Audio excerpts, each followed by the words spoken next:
you know, he knows what he's doing. You were talking about visions. What are your visions of where should society go? And is there a chance to change society without? I think even there probably isn't a chance, but you still have to fight, you know, to do so, because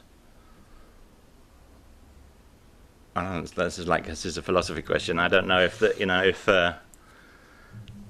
in one way I'm pessimistic about the future of the world, about the future of the human part of the world, but at the same time I feel that you always have to try and make things better because it's your responsibility. You know, that we have many influences or heroes, or, you know, people who influenced us when we were teenagers, like William Burroughs or Brian Gysin, John Giorno, these kind of people, and they made my life much better when I was 11, 12, 13, 14 years old, because I was able to read those books or hear their words, and I understand that what I was going through was not, you know, unique to me. It was a common experience that I shared with these creative people that changed my life. And as a creative person, I feel it's my responsibility to do that or provide that possibility for others. And the more people that do that, you know, the more the actual quality of life for everyone will improve, I hope. That sounds pretentious, but not at all. But it's you know, that's what the important thing about being a creative person, which, you know, all of us are, is to try and show people that it's possible to live in a, you know, a different way, maybe from one's parents or from society in general, and it could still be, you know, creative and good and positive and lead a good life, kind of thing. Sometimes I think the creative work can kind of kill you. If I think of I'm not talking about Jim Morrison or Kurt Cobain. I'm talking about Genesis P.O.H. How has it killed him? It kind of killed. So there were years, I think he was kind of insane. I don't know what he's doing now. He's trying to put the pieces back together. The thing about the work that Robin Grissel and Coil and to a slightly lesser extent Psyche TV did is that we kind of act as like conduit. You know, a conduit is a sort of a mouthpiece, a way of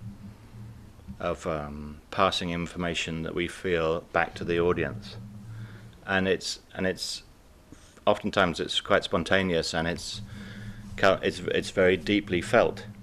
And in the time of Throbbing Gristle, Genesis was the kind of front person and the person who had to expose his imagination and personality to the public the most deeply of the four of us. And right now John Balance is performing a similar role in Coil, and the work that we do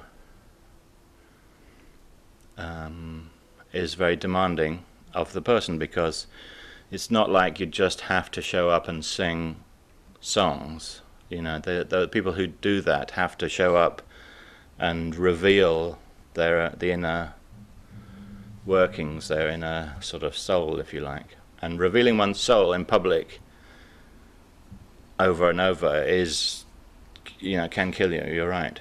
And you say it not like Jim Morrison or Kurt Cobain, but I think those people are going through exactly the same thing.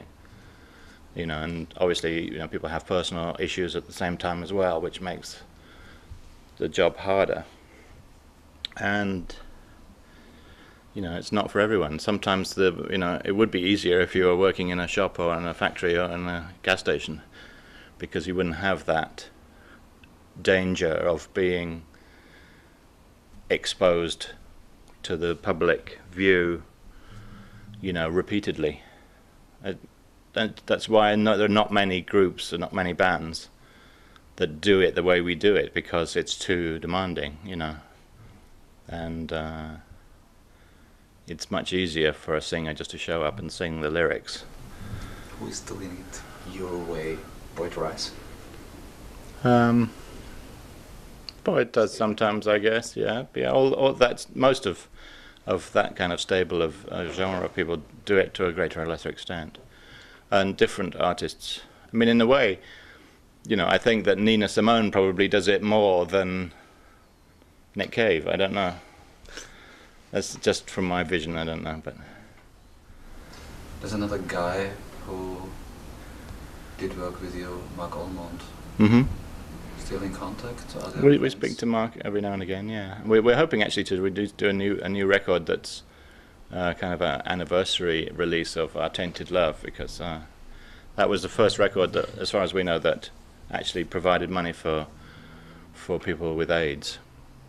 And it seems like, even though it was nearly 20 years ago now, there's a whole new generation of people who haven't learnt the lessons of the first generation of people that died, because they're all gone.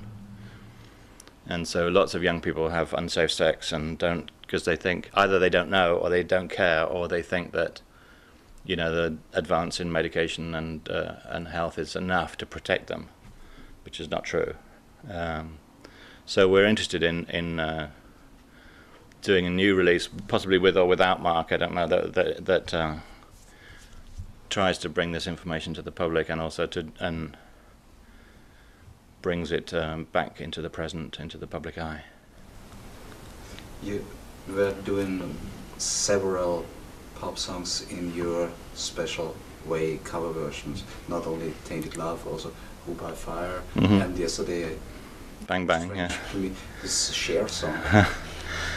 we you know, we have a strange approach to humour, in that, you know, first of all, we think they're great songs, and secondly, we think that it would surprise people and entertain people and amuse people to hear us doing them. And thirdly, you know, we think that we can actually do a version that has meaning in the same way that a Coil song would have meaning, you know, because generally all Coil songs are kind of sort of have an undercurrent. You know, we like to make music that appeals not simply to the front of your mind, but also to the back of your mind, so that you might have some appreciation or some different understanding of the song 2 weeks after you hear it, as well as what happened when you heard it for the first time. So the songs that we choose to cover, generally we think fit this requirement of having a kind of funny and amusing reaction immediately, but also when you think about it, you know, there's a double take. So obviously with Tainted Love, you know, it was kind of weird to start with, but it also had a different meaning later, and maybe some even other meanings later on still. And likewise with Bang Bang. We're working right now on a cover version of Losing My Religion. But that's a long story. So this brings me to maybe the last question. Do you believe in any kind of a God? Yes, very much so. And she works for me. She works for me. What's her daily wage? I'm being stupid, but it's difficult to talk about one's personal beliefs. But I definitely do believe that you know, that there are things, you know, it's not just random, and death's not the end, you know. But I can't explain why I believe that, or why. To me, you just know.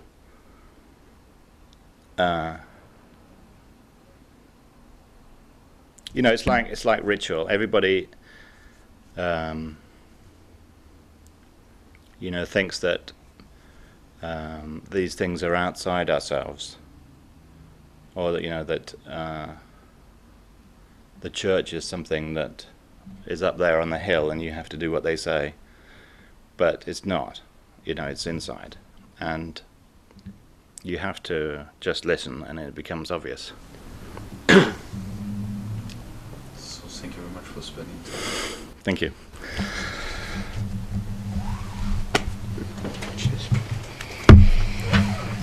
Yeah, I'll write down my... Yeah, that would be great, yeah. I think I have no business card with me, but I can write down everything.